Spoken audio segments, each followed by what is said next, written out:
A gente começa falando do acidente no primeiro dia de desfiles do Carnaval do Rio de Janeiro. Quem tem as informações aqui é o Marco Sadoc.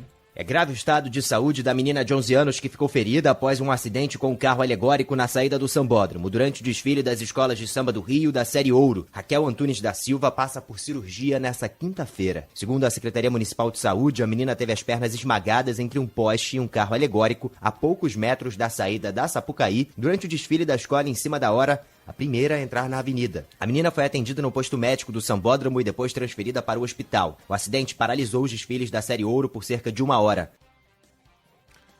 Em São Paulo, a prefeitura quer promover um carnaval com os blocos de rua em julho. Caramba! A secretária disse que um esquenta para 2023. Meu Deus do céu!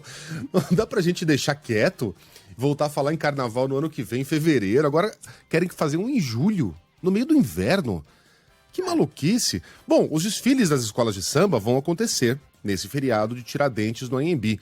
Reni Ravanelli tem os detalhes. A Prefeitura de São Paulo propõe uma data alternativa para a folia dos blocos de rua. A ideia da gestão municipal é que os cortejos se concentrem nos dias 16 e 17 de julho, numa espécie de esquenta de carnaval para a festa original em 2023. Os representantes dos blocos devem debater entre si o tema nas próximas semanas e voltar a se reunir com a Secretaria de Cultura. A chefe da pasta, Aline Torres, rejeita a tese de que a prefeitura teria lavado as mãos e não se esforçado para organizar o carnaval de rua neste feriado de Tiradentes. A gente vive numa democracia e a prefeitura lá não pode impedir as pessoas de irem para a rua. A prefeitura, quando foi notificada 10 dias antes do evento, a gente não tinha como fazer. O que a gente fez? Chamou os blocos para conversar, pedindo, gente, não saia.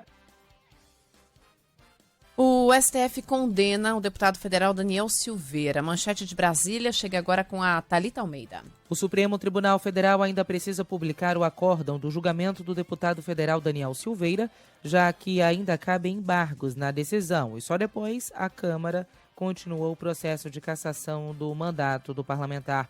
Por ter sido condenado a 8 anos e 9 meses de prisão na ação penal por incitação à violência e ameaças a ministros da própria corte, ele deve cumprir uma parte da pena em regime fechado. Dos 11 membros do plenário do Supremo, apenas o ministro Nunes Marques votou pela absolvição do parlamentar, sendo que todos os outros ministros acompanharam o relator do processo, Alexandre de Moraes. Moraes votou pela condenação, destacando a diferença entre opinião e os crimes que foram cometidos por Silveira. A Constituição não garante a liberdade de expressão como escudo protetivo para a prática de atividades ilícitas, para discurso de ódio, para discurso contra a democracia, para discurso contra as instituições. Esse é o limite do exercício deturpado de uma liberdade inexistente de expressão. Bom, Daniel Silveira vai para a cadeia, né? Pelo tempo que ele pegou, pelo tempo da pena, ele não poderá cumprir essa pena em regime aberto. Sobre a cassação, a decisão será da Câmara dos Deputados, então vem mais barulho por aí. Daniel Silveira é um personagem ignóbil, irrelevante, desprezível, mas foi transformado por muitos em uma espécie de mártir do governismo contra aquilo que é definido como uma ditadura do judiciário, né? Então a condenação dele, temo, possa alimentar esse, digamos, sentimento anti-establishment que faz parte do pensamento bolsonarista, embora sejam exatamente eles o establishment. É um pensamento deturpado, maluco, mas o bolsonarismo vive disso. Vive de alimentar confrontos contra inimigos, imaginários ou não. Certamente você já deve ter ouvido ou lido por aí que Daniel Silveira está sendo condenado por crime de opinião. Não, ele não está sendo condenado por crime de opinião.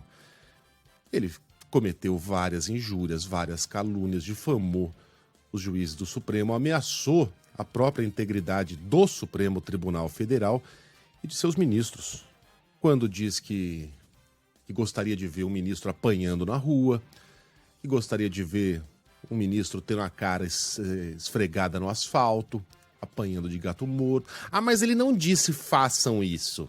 Não, ele não disse façam isso, mas ele disse eu gostaria muito de ver, eu sonho com o dia em que isso vai acontecer. Se alguém não entende isso como um incentivo a que algum admirador da truculência silveirística coloque em prática as palavras do deputado, sinto muito, ou é muito ingênuo ou é muito mal intencionado. Imagine um deputado, pegue um país aí, com fortes instituições, Alemanha, França, Grã-Bretanha. Imagine um congressista americano com esse tipo de linguajar, com esse tipo de ameaça. O que aconteceria com ele? Seria protegido pela liberdade de expressão? Não. Simplesmente porque em nenhum lugar, nem mesmo nos Estados Unidos, onde a liberdade de expressão está lá no topo da Carta Magna, essa liberdade é absoluta. Experimente gritar fogo num cinema lotado. Se eu com o dedo, a Ellen Brown tá de costas, eu coloco o dedo aqui na costela dela, fingindo que eu tenho uma arma, e digo, passas todo o seu dinheiro, senão eu te mato. Eu não tenho uma arma. O crime está sendo cometido por meio de palavras. Eu serei protegido pela liberdade de expressão? É claro que não. É de um cinismo atroz você querer colocar as palavras. Eu sugiro que as pessoas vão até o Google e coloquem lá falas de Daniel Silveira que o levaram à prisão. O texto é muito longo. Muito longo. Mas leiam aquilo e decidam por si próprios se é razoável que um deputado federal utilize esse tipo de linguajar, esse tipo de ameaça, velada ou não, contra uma instituição do regimento democrático, como o Supremo Tribunal Federal. É claro que não. Agora, de novo, Daniel Silveira é um personagem irrelevante. Ele vai para onde merece estar. Mas o sentimento que isso pode gerar, né, num ano tão delicado, num momento tão delicado do Brasil em 2022, é algo temerário. Aguardemos os próximos capítulos. O nosso Rodrigo Aidar, especializado, né, na cobertura de poder judiciário, colunista aqui da Band News FM, avalia exatamente isso, que o STF reforçou o entendimento sobre o limite da imunidade parlamentar. O Supremo Tribunal Federal hoje reafirmou a jurisprudência de que a imunidade parlamentar não serve de escudo para criminosos comuns. Tanto que condenou o deputado Daniel Silveira por tentativa de impedir o livre exercício dos poderes e coação no curso de processo. Crimes comuns que nada têm a ver com a atividade parlamentar. Assim, o Supremo reforçou a jurisprudência de que imunidade parlamentar só serve para proteger os deputados ou senadores por suas palavras, atos e votos que tenham relação com a atividade parlamentar. Se não tiver relação com a atividade parlamentar, crime comum, ilícito civil comum, não protege, não é protegido pela imunidade parlamentar. Eu acho que esse é o ponto mais importante da decisão. Rodrigo Aidar lembra que Daniel Silveira não poderá concorrer em 2022, embora possa tentar reverter essa punição. Nosso colunista também explica que não há um prazo para que os recursos sejam esgotados. O deputado pode entrar agora com embargos de declaração, depois pode agravar a decisão dos embargos com alguma tentativa para ir adiando o desfecho disso. A gente já viu casos de 6, 7, 8 recursos no Supremo Tribunal Federal contra condenações. Então, este tempo depende muito também do número de recursos e de o Supremo fazer valer a sua decisão definitiva na hora que perceber que é um abuso no uso desses recursos. Depende também de o ministro receber o recurso e colocar logo em pauta para votação. Então, assim, não dá para ter uma estimativa. Isso pode acontecer daqui 6 meses ou daqui 2 anos. Bom, e o deputado estadual em São Paulo, Arthur Duval, mamãe falei, renuncia ao cargo em meio a um processo de cassação do mandato. A manchete com a Maju Arruda Leite. Arthur Duval afirma que a decisão de renunciar ao cargo de deputado estadual se deu em respeito aos quase 500 mil eleitores dele. O político é alvo de um processo de cassação na Assembleia Legislativa de São Paulo após ter áudios vazados com comentários machistas sobre as mulheres ucranianas. Segundo a lei da ficha limpa, mesmo com a renúncia, Arthur Duval se torna automaticamente inelegível pelo prazo de 8 anos, explica o professor de Direito Eleitoral, Cléver Vasconcelos. Qualquer parlamentar, seja ele vereador, deputado ou senador, que renunciar na pendência de processo de cassação, automaticamente ele passa a ser inelegível. A renúncia também não interrompe o processo de cassação na LESP, que ainda pode cassar os direitos políticos do ex-deputado. A oposição classificou a manobra de Arthur Duval como uma tentativa covarde de fugir da punição. Quem assume o lugar dele é Aldo Demarque, ex-prefeito de Rio Claro. Ele tem 78 anos e é administrador de empresas. Mas não foge, tá? Isso que é importante. Ele não foge da punição de se tornar inelegível. É isso. Como o processo está em curso, mesmo ele renunciando ali ao seu mandato, ele continua, se rumar o processo, ele perde os direitos políticos dele. Continua perdendo os direitos políticos. Vamos falar da inflação, gente? Praticamente todos os brasileiros sentiram o impacto do aumento dos preços nos últimos meses. O destaque de Léo Souza. 95% da população sente alta generalizada dos preços, segundo dados da CNI, Confederação Nacional da Indústria. Em relação à pesquisa realizada em novembro, o levantamento deste mês é 22 pontos percentuais maior. A pesquisa revela que 64% da população diz ter reduzido gastos nos últimos 6 meses. A funcionária pública Milene Cardoso mudou a rotina para caber no orçamento. Diante dos aumentos, eu tive que diminuir as saídas do fim de semana, entendeu? Se antes eu comia 2 pizzas, agora eu só como 1. Tudo para tentar economizar, porque tudo aumentou, o gás aumentou, a luz, entendeu? Além disso, 6 em cada 10 pessoas acreditam que a inflação vai aumentar nos próximos 6 meses. Um levantamento feito pelo portal UOL com dados do chamado Sistema Siga Brasil do Senado mostra que Alagoas foi o estado que mais recebeu empenhos de emendas parlamentares vinculadas ao FNDE, o Fundo Nacional do Desenvolvimento da Educação. Isso entre janeiro de 2021 e agora abril de 2022. Lembrando que empenho é reservar a verba para pagamento. Alagoas, que é o estado de origem e reduto eleitoral do presidente da Câmara, Arthur Lira. O FNDE tem um orçamento de 42 bilhões de reais, mas cerca de 1 bilhão é destinado a emendas parlamentares. E esse 1 bilhão, desse 1 bilhão, para todos os estados, mais de 100 milhões foram para Alagoas. De acordo com reportagem, 100% dos repasses via FNDE ao estado aconteceram por meio do orçamento secreto. Durante 6 dias, o UOL procurou Lira, o fundo também e o Ministério da Educação, mas ninguém respondeu aos e-mails e mensagens. O Ministério da Educação, minha gente, que coisa, tantas boas cabeças já passaram por ali, Gustavo Capanema, Darcy Ribeiro. Olha o tipo de gente que está mandando em um dos ministérios mais importantes, talvez o mais importante, ao lado do Ministério da Saúde e Educação, onde está depositada a nossa esperança de um dia sermos um país decente. É pastor pedindo barra de ouro para cá, é Bíblia com foto de ministro para lá, é gente do Centrão mandando dinheiro pro seu curral eleitoral. Tudo isso sob o beneplácito e o aplauso do presidente da República e dos seus. Que tempos, meu Deus. Por falar em que tempos, a gente fala agora sobre o Ministério das Relações Exteriores, porque o Itamaraty colocou sob sigilo, até o dia 21 de fevereiro de 2027, os detalhes da viagem do presidente Jair Bolsonaro à Rússia. Lembra quando o presidente esteve na Rússia, dias antes do início da guerra? Aquele momento em que todos os presidentes, Estados Unidos, Alemanha, estavam dizendo para seus cidadãos que viviam na Ucrânia deixar a Ucrânia porque haveria um conflito. O Itamaraty e o nosso presidente estavam silenciosos porque Bolsonaro estava na Rússia. É isso. O pedido de informações sobre essa viagem foi apresentado pela bancada do PSOL na Câmara, só que aí o Ministério das Relações Exteriores, em resposta, informou que esses dados passaram a ser classificados como sigilosos no dia 21 de fevereiro. Por quê? Por quê? O órgão também se esquivou e não respondeu a nenhum outro questionamento apresentado pela legenda. Diante disso, o partido decidiu pedir a convocação do chanceler Carlos França na Comissão de Relações Exteriores da Câmara. Tem muita coisa que eu gostaria de saber sobre essa viagem. Por exemplo, o que o Carlos Bolsonaro estava fazendo lá? O que o filho do presidente, que é um vereador pela cidade do Rio de Janeiro, vereador que, se bobear, não consegue chegar no Maracanã. Ele não deve nem lembrar do mapa do Rio de Janeiro. Se é que já saiu da Barra da Tijuca em algum momento, o que ele estava fazendo lá? Sentado na mesa de negociações enquanto o nosso chanceler estava em pé, apoiado na parede?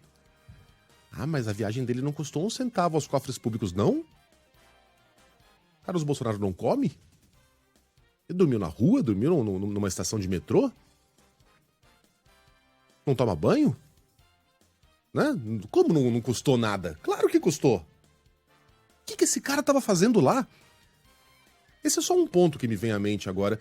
Mas o que há para se esconder numa viagem presidencial a um país que é nosso aliado comercial? O que tem para se esconder? Como gosta de um sigilo essa gente? Não eram esses que falavam que pode vasculhar, pode investigar, eu não tenho nada a esconder, de repente quer esconder tudo. A gente não conhece a carteira de vacinação do presidente, a gente não pode saber quantas vezes os filhos do presidente vão ao Planalto, quantas vezes ele se encontra com pastores, a gente não pode saber os detalhes da participação do Eduardo Pazuello numa motociata.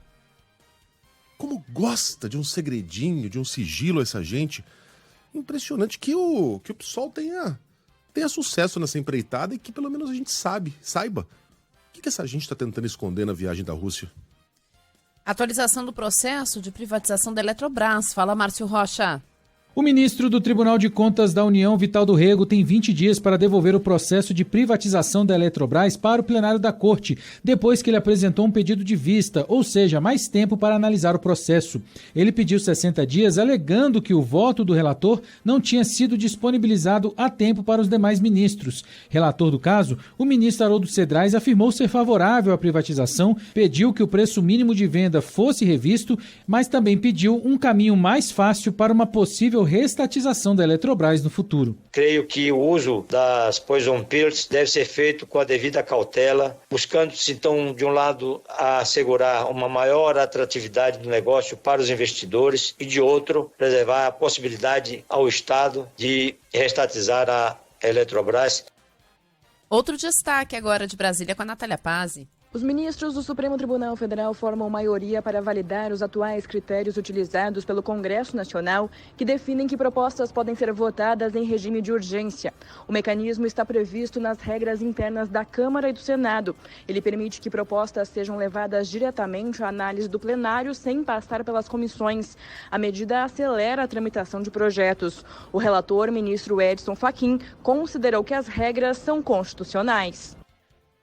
O Tribunal de Justiça de São Paulo determina o bloqueio de bens do dono da Itapemirim, Sidney Piva. A decisão busca garantir o pagamento das dívidas, já que não houve o cumprimento do plano de recuperação judicial. Além disso, a corte deu 5 dias para que o empresário explique a venda da Itapemirim Transportes Aéreos, a uma empresa financeira com sede em Taguatinga, no Distrito Federal. A Agência Nacional de Transportes Terrestres já determinou a suspensão de todas as linhas de ônibus da Itapemirim. A frota é insuficiente para atender a todas as viagens nos 12 estados em que a companhia opera. De acordo com o órgão federal, a medida visa garantir a segurança dos passageiros. Com a decisão, nenhuma passagem pode ser vendida, mas a Itapemirim deverá, por mais 30 dias, realizar as viagens já compradas para não prejudicar os passageiros. Quem adquiriu bilhetes para depois desse prazo deve solicitar o reembolso, como explica o diretor executivo do Procon de São Paulo, Guilherme Farid. Passado esse período, a empresa tem que pagar o reembolso ao consumidor no prazo máximo de 30 dias contados da data de solicitação. O Grupo Itapemirim passa por recuperação judicial desde 2016, com dívidas que só em impostos passam de 2 bilhões de reais.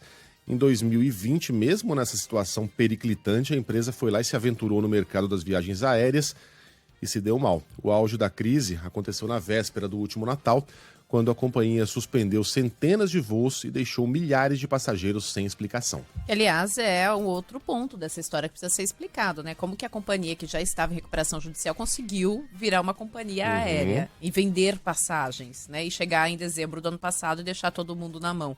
Quer dizer, Como é algum que isso órgão passa pela regulador, ANAC, como é que né? passou pela ANAC esse tipo de autorização. Continuam as investigações da tentativa de assalto a uma empresa de transportes de valores no Paraná. Fala Ângelo Sfaier. Sem avanços significativos, as buscas pelos criminosos responsáveis pela tentativa de assalto a uma transportadora de valores de Guarapuava, na região central do Paraná, chegam ao 4º dia. De acordo com a Secretaria Estadual de Segurança Pública, fazendas nos distritos vizinhos ao município podem ter sido usadas pelos bandidos durante a fuga. Um caseiro que trabalha em uma fazenda da região afirmou ter visto 2 suspeitos escondidos em uma área de mata, possivelmente à procura de comida. Cerca de 30 homens envolvidos no assalto são procurados e nenhum deles foi preso. O grupo deixou 10 armas para trás, 9 delas de uso restrito das Forças Armadas, além de capacetes e coletes à prova de balas. BH é a cidade que mais ingere álcool de forma abusiva no Brasil. Pô, não é pra menos, né? Já viu quanto tem de boteco em Belo Horizonte? Aliás, botecos ótimos. Infelizmente não conheço bem Belo Horizonte nesse nível, assim, mas posso... Tem que ser, merece, viu? A gente tá falando de coisa muito séria aqui, mas pra quem utiliza o álcool como forma recreativa e equilibrada, uma visita aos botecos de BH é altamente recomendada. Mas vamos falar de coisa séria, então. BH tá bebendo demais. Tayane Ribeiro. Belo Horizonte é a capital em que as pessoas mais ingerem álcool de forma abusiva no país. É o que aponta um levantamento feito pelo Ministério da Saúde referente a 2021. Na capital mineira, 25,20% das pessoas consumiram mais álcool que o esperado no período. Os dados mostram que 36,21% dos homens abusaram na bebida e lideram a porcentagem no recorte por gênero entre as capitais. No caso das mulheres, BH fica em 4º lugar com 16%, perdendo para o Distrito Federal, Rio de Janeiro e Florianópolis. A ATP e a WTA, as duas entidades que cuidam do tênis feminino e masculino, criticam a decisão de Wimbledon de barrar atletas russos e belorussos na edição deste ano e prometem agir para reverter a medida. O torneio de tênis mais tradicional do mundo anunciou ontem que não vai permitir a presença de tenistas dos 2 países como represália à invasão das tropas de Vladimir Putin à Ucrânia. O Grand Slam será disputado na grama de Londres entre 27 de junho e 10 de julho. Entre os barrados está o atual campeão do US Open, o russo Daniil Medvedev, e a número 4 do mundo, entre as mulheres, Arina Sabalenka, da Belarus. É bem lamentável, né? Quando você prejudica indivíduos por algo que o governo daquelas pessoas está fazendo. Imagine você ser prejudicado na sua profissão por causa de uma atitude tomada por Jair Bolsonaro. Ou um americano que, enfim, não pode trabalhar porque Joe Biden fez alguma coisa. Pelo amor de Deus, se você proibir a seleção da Rússia de disputar a Copa do Mundo, vá lá. É uma seleção que está lá representando a Rússia, a Confederação Russa de Futebol, que lá não é nenhuma empresa privada, também está ligada ao Estado. Você eliminar a Rússia de uma Olimpíada de inverno, por exemplo, ou de uma Olimpíada de verão, mas permitir que os atletas disputem as provas sob uma bandeira internacional, como já aconteceu, né, na Confederação dos Estados Independentes, como aconteceu na última Olimpíada, também vá lá. Agora, a punição individual é um absurdo. O que o Medvedev tem a ver com a guerra? O que a Sabalenka tem que ver com as decisões do Putin? O que a Ana Kurnikova, que nem joga mais, teve de participação na invasão da Ucrânia? Pelo amor de Deus. Uma coisa é você... Todo mundo nessas horas fica querendo sinalizar virtude, né? Olha, veja como a gente tá ligado no que tá acontecendo lá fora, estamos tomando atitude porque condenamos. Ótimo, ótimo. Mas para isso você pune um indivíduo que não tem nada a ver com aquela invasão, com o que tá acontecendo? Eu compreendo o princípio. Fica parecendo aquela cozinheira que baniu o estrogonofe aqui em São Paulo. O que o estrogonofe tem a ver com isso? O deles nem leva ketchup. Eu compreendo o princípio, que é você tentar, de alguma maneira, forçar a sociedade russa a ter uma reação, né? Quando você começa a fazer banimentos na área cultural, na área de desportos, você está tentando provocar uma reação da própria sociedade russa, se sentir intimidada, se sentir impelida a ter reações. Mas eu concordo com você que...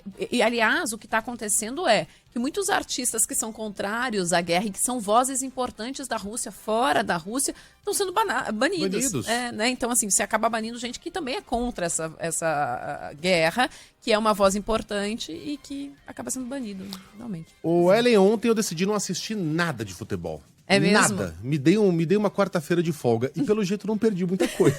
Porque foi 0x0. Não, assim, sem gols. O jogo mais legal foi 0x0. Sério que foi movimentado o jogo, né? Mas não teve gol.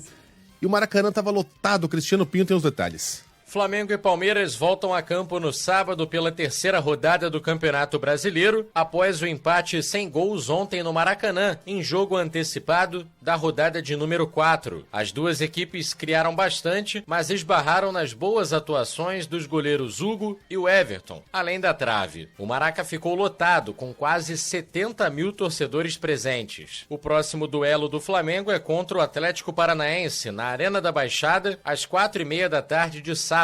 Já o Porco vai encarar o Corinthians um pouco mais tarde, às 7 da noite, na Arena Barueri.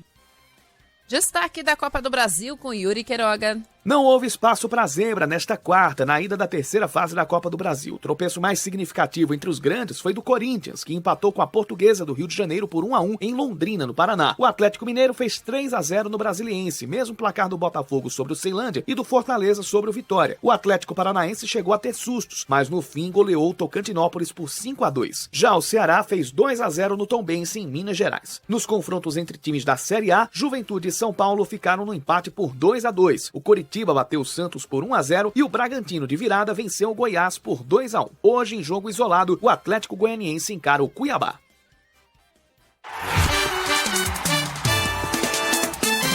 Futebol, com Milton Neves. Oferecimento Sicredi. Conheça a primeira instituição financeira cooperativa do Brasil. Sicredi. Gente que coopera, cresce. Casa do Construtor. Aluguel de equipamentos. Ligue 0800 200 0217. E Safra. Empréstimo com garantia do Saque Aniversário FGTS é na Safra Financeira.